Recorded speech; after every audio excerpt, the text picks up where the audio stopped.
Hello there, Runnineers. It's Manny again, and I got some topics to go over today, including what's been going on. I hear that dinging all day long, that telegram dinging, and so what's going on? Because a lot of the races seem to be opening up, closing, opening up, closing, opening up. Some of them have even stayed open. So we'll go over that shortly. But before we do, guys, like I always say, please subscribe to the channel if you haven't already. Hit that notification bell so that way when these videos come out, you will be notified. We will be going through our training program later today. So that way, again, it's made so that way you guys get some great ideas of why you're doing what you're doing. You guys are following different programs. Some of you are following stuff that was online, some apps, the Jeff Galloway method, which is a great method. But why are you doing it? That way it could empower you to understand why you're doing it, and then it could enhance your running. Go ahead and subscribe to the channel. Keep asking your questions, and let's get going. The first few tidbits of news are not going to be very important, but pretty soon you can make your Disneyland reservations if you haven't already for the Halloween. Make sure you make your park reservations if you plan on going to the parks. If you're not, don't worry about those. But all you're going to do is if you buy your tickets, you're going to be able to make your park reservations. Make sure that you do that as soon as possible. That way, just in case it sells out, because it does look like some of the days are starting to fill up already.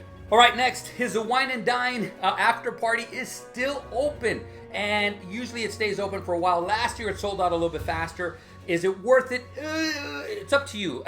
I've gone almost every year, even if I leave early. But I enjoy it. I like it. There's a concert series going on. Boys to Men is going to be playing again. Yes, they were great last time we saw them, so we're probably going to go back and see them again. They usually have, or they have had, some merchandise that is unique there that they sell. The line goes, it gets a long line. It sells out pretty quickly. Again, it depends on if you like that kind of stuff. And so I would suggest, if you have a free ticket, to at least show up for an hour or two just to see the environment. By the way, the lines are usually a little bit less, except Cosmic Rewind will get a long line, so that's one of the ones that will get a long line.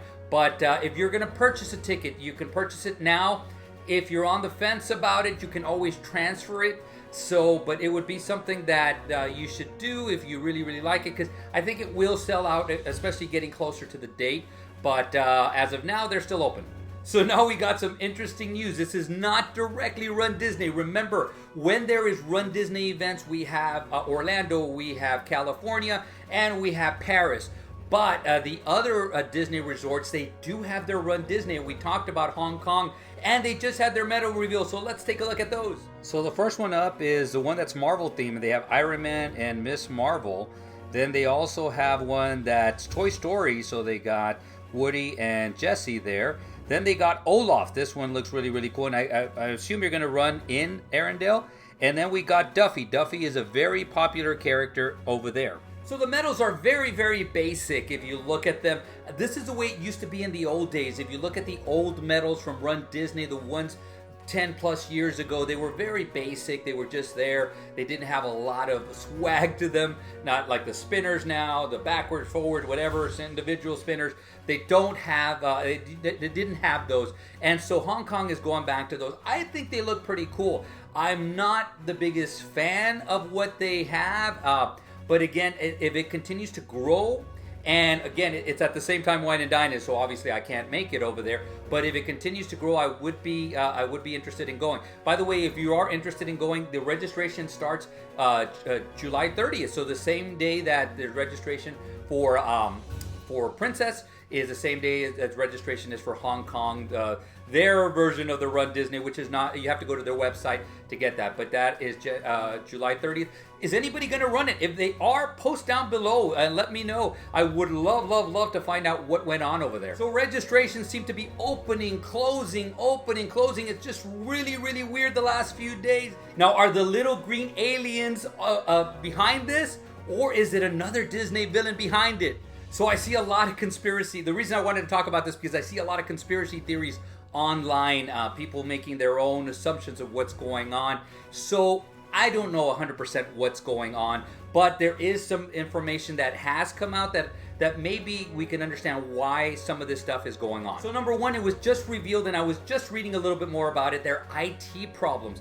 they've been having some IT problems. It's something that is not a secret. We've known about it for a while. A lot of their computers have, and lately their computers have been hacked. They finally actually said that their computers have been hacked. Does it have to do with Run Disney? No, nothing that I read said had to do with Run Disney. Could it affect Run Disney? Of course it can. It can affect anything, but once they get hacked. So that is one of the main things that people are talking about. Hey guys, when I read online, I looked up as many articles I could about this. It had to do more with their corporate structure. So it really, again, can it affect us? Yes. Did it affect us? I don't know. I don't know if it just because of the server system, whatever it is. Now, one thing I do know is that Disney runs on a limited IT department. The internal department is very limited. They do get people from the outside. The way I know this is just a few years ago when the runs first came back, 2022, the IT department, or the people that they dragged out, were staying at the same resort I was. So I was able to chit chat with them.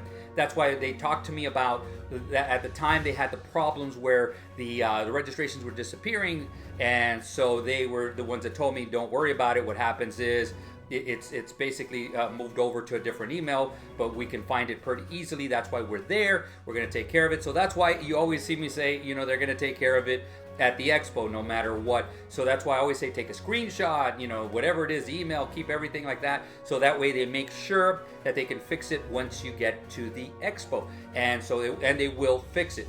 But so Disney does have a problem with their IT department. I think that's part of the cause of that, of the issues with the signups, and then why they're crashing, why they're coming back. But again, there's other things that might contribute to this. Another one is because they do allot a certain amount of bibs to charities, and because of what happened, the mess in January, and you guys, if you weren't there, you probably heard me talk about it. It was a mess in January at Disneyland. And so a lot of people were turned off by it. A lot of the people that I reached out to that I have run with are not going back.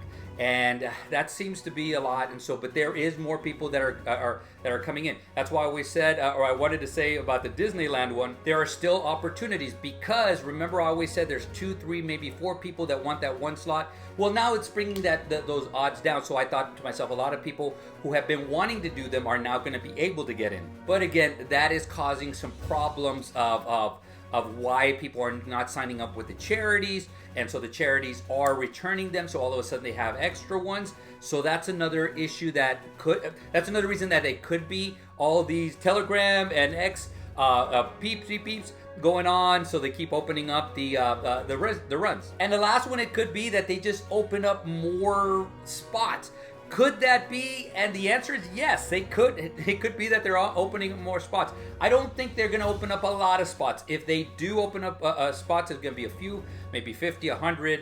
I don't think they're going to go up to 1,000 or so. The thing that they are doing is because of the Disneyland Forward project, a lot of the streets are being diverted, and it's going to be a multiple year process, probably up to about 8 to 10 years once they announce it at D23, or hopefully they'll at least start announcing it at D23.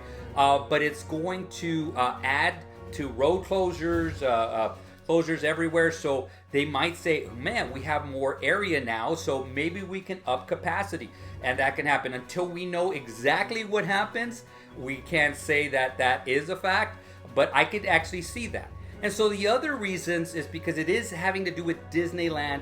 It does do the Halloween, it has to do with the Halloween one, but also the other Disneyland run, the one in January. And this is my take, is that as we progress through the running season, the excitement isn't as much. It'll grow again for Princess, but then it's going to probably come down a little bit for Springtime Surprise. The reason is because it is overkill. By that time, a lot of people are sitting there going, because they have the budgets, I can only go for certain runs. I'm going to do the marathon weekend. I'm going to do Princess. I'm going to do Wine and Dine, and I'm probably just going to do one Disneyland. And of course, because the medals look so cool, I'm going to do Halloween. So that's the reason. That's one of the reasons that a lot of people will start backing away from Disneyland. And so again, they'll open up more slots because people are not going to do those runs. Again, the budget won't help, so that means they don't have any money. It's overkill. And the other thing that I think also, when it comes to the Disneyland, not the Halloween Disneyland, but the regular Disneyland, is that character, which I love, Safari Mickey, and I've said this before and I've said it again, it was just, to me, it was out of place. And so I still think that that's the reason why you've seen the marathon, the half marathon, it closed and then it reopened again. And as of now, and it might close again, but it was open again this morning. So I continue to say it's going to sell out. They're all going to sell out eventually, but it's not going to be as popular. So that brings me to my next point. Are the next few runs going to be as popular?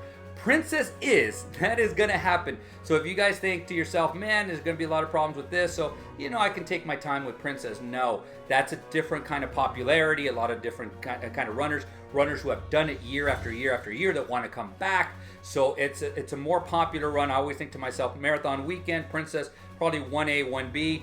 And Wine and Dine, and of course one of the Disneyland runs are the most popular ones. That's why they sell out pretty quickly. And so the theming came out, so I think Princess is going to sell out pretty quickly. Maybe not really quick, but within about 2 to 3 hours, I think it will all sell out, including the yoga. And then it brings us to Springtime Surprise. I think that depends on the theming. And even if it's Star Wars, that doesn't save the theming from being lasting for a long time. I will say this, they will sell out. Eventually they will sell out. Historically, the 10 miler stays open for a while. The challenge might even stay open for a while, but I think the 10 miler will stay open for a while, maybe a few days, maybe a few weeks. I think it'll eventually sell out, and it's going to be what it is with Telegram right now, because again, they're going to allot some bibs over to the charities. After a while, the charities might return them, so they might have other bibs. Again, they might open up slots. I don't think so, especially when they're not already selling. But I think that's what's going to happen. Springtime Surprise is going to sell out. I don't think it's going to be as popular as Princess. Now, with that said, we're going to go to today's training video. The training video is going to be something that is actually, man, it has changed so much over the years. I'll go over it in a little bit outside, because again, we're going to be outside. It's intervals. Intervals used to be something that was done in training so that you can get used to that pace, and then when you ran. And so now it's gotten to the point it's become so darn popular because it's part of the run, and it has allowed a lot more people to finish the runs, which I'm so happy for. I'm so glad for. It's allowed for people to be more efficient with their energy. I think that's great. I think that's awesome. But a lot of people don't know what they're doing. They don't know why they're doing it. So just like the rest of these videos, I'm doing these videos, and I'll say it now, and I'm going to say it again. These videos are done so that way it empowers your knowledge of why you're doing the intervals and what you can do, how you can progress with these intervals, because there's a million type of intervals. So you can even make up your own after a while. But without further ado, let's go ahead and go outside and let's talk about intervals. Well, we're starting our run going in to the parks. Actually, I did a little bit of a warm-up outside, but today we're talking about intervals. And once we get out of this place, we will start really going over them. For those of you doing Run Disney, know intervals as the way we run, but back in the day it was a little bit different, and it still is for elite runners, high school, college, club runners that are actually competitive. So it used to be that and I've gone over a little over a mile, so I am going to walk a little bit here. It used to be that we did intervals for speed work.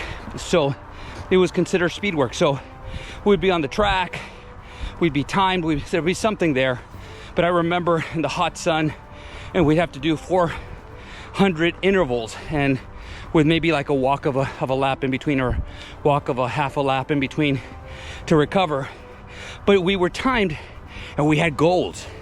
So like, for example, the 400 meters, we had to do it in about 65 seconds. So yeah, back in the day when I used to be fast. So people still do it. But thanks to a lot of running coaches, including the great Jeff Galloway, we have now transitioned to where we do intervals while we are running a race. And so it has led to more people being able to finish, I believe so. A little bit better experience for most people. We're gonna run again. So I think it's a great thing, but that's the evolution. Now you could still use them in your training runs, timed wise with the goals. And I would suggest that you do that just to make sure that you could run at your goal pace. For example, if you're gonna be hitting 12-minute miles and you're gonna wanna run at that pace, whatever that pace is, even if it's in intervals, so your body will learn it and get used to it. So, brings me to my next point. What kind of intervals are there? Well, we kind of already talked about one, which is a timed interval. So, for example, that's the one that we use mainly when we're outside and we're running Disney. So a lot of people have been saying I use a 60-30, 30-30, whatever it is, 2 minutes on, 1 minute off. So basically it's all timed. So if you're out there, you're timing yourself, that's what you do. You can be watching your app, I'm sorry, your watch, your app. You can actually, some of the apps now have beepers, so they'll let you know exactly what you're doing. They speak to you. But that's one form of intervals, which is timed. The next form of intervals is going to be distance. So usually distance intervals are run on tracks, something that's measurable, half a lap, full lap, 2 laps, 4 laps, whatever it is.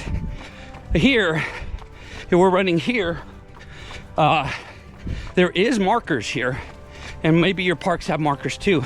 So you can use markers, or again, you're going to be using that watch. As a matter of fact, I'll show you because we have a marker coming up.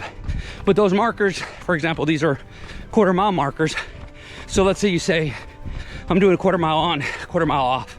Well, you run up to this marker, and I'm going to show you right over there on the left-hand side. You see it right there. That is the marker. And all right. So in this scenario, I'm gonna actually stop and walk a little bit. So I'm raising my hand. But now you see that you have some distance intervals, and they're kind of measured out. Again, most of them are done on the track. Okay, so I've already gone over 2 kinds of intervals that you've done. The setbacks on those intervals, the cons are, let me put it, the pros are, first of all, is that you have a set schedule. It's very, very defined. So it's very, very good. You'll be able to see your progress because you're going to be able to mark it down. The cons are you have to be looking at this all the time. You're going to have to be listening to an app. The app will tell you when to run, when not to run. To me, that got a little bit more tedious. So I moved to the next 2 intervals that I'm going to go over right now. Now, granted, with that said, that's me. If you still love the structure of the timed or distance intervals, do them. One of my things about these videos is do whatever works for you, okay? So with that said, let's go on to the next 2 intervals. Visual. There's a post right there. So I'm gonna go faster to get to that post. So I'm doing that right now. So I'm gonna run a little bit faster. Again, I can look at my watch every once in a while to see what my pace is. Once I hit it, it's almost like a imaginary finish line that I'm hitting. I used to do it a lot, especially I still do it early in the mornings, and I haven't done it in a while, I should say, but I'm gonna start doing it to get faster. Up there, when I run on the streets and the sidewalks, there's telephone poles, and so I usually would, especially with running partners that I had, all right, we're gonna hit 3 poles. So we would go faster for 3 poles. Then we would slow it down for 3 or 4 or 5, whatever it is. Then we would do it again. So it's more like a visual. So that's the third kind of interval. The third kind of interval. Now the 4th interval is the one I've kind of developed as of lately. It's not popular, but it's the one that I use. It's the field interval. Warning.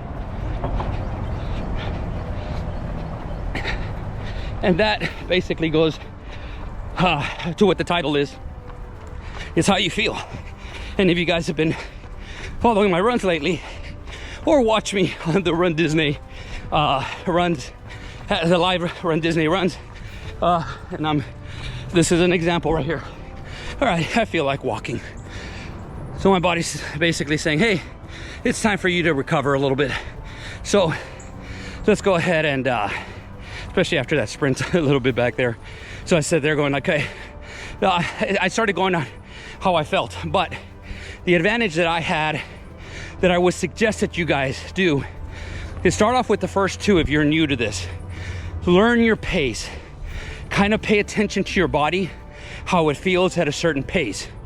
Once you master that, once you get, and I shouldn't say master, but once you get a good idea of what your pace is when you're running the timed or the distance interval, whether you go down because your goal is to get down to 12 or 10 or 8, and once you start feeling that, let's say at 12, you start feeling the 12-minute mile, then when you do your feel intervals, you'll basically know, yeah, it's about a 12-minute mile.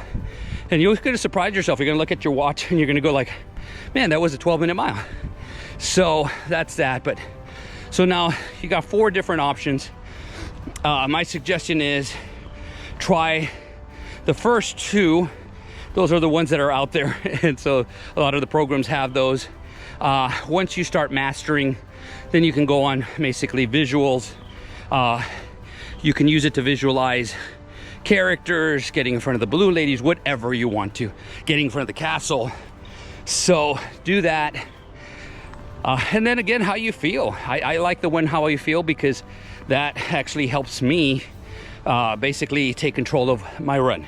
Okay, we're running again. But another thing is, how do you know how to get, from point A to point B, especially if your goal is point E? So in other words, if right now you're running a 16-minute mile and you want to get down to 12, but you think to yourself, all right, I don't want to get hurt, so I'm going to go to 15-minute mile, then from 15 to 14-minute mile, then so forth and so on. So what you do is just that you set your intervals at 15-minute pace versus 16 or 14. You do this to master that speed. Sometimes it's hard because you might want to go faster, or it may be too hard for you. And again, that's why you're pushing yourself. But that's what you do. We got bikers this morning.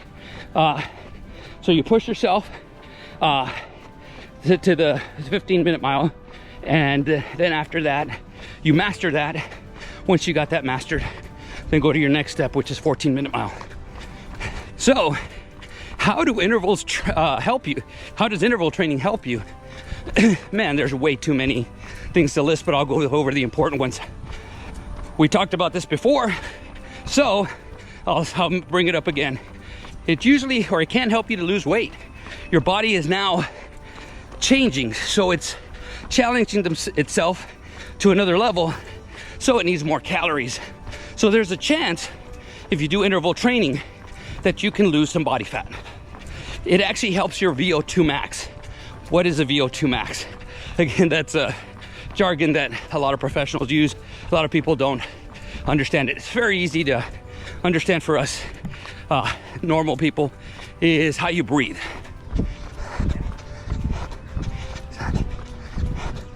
Morning. Morning. Okay, so for example, VO2 max, if I'm doing this, well, it's gonna be harder for me to talk. So I am working on my VO2 max there.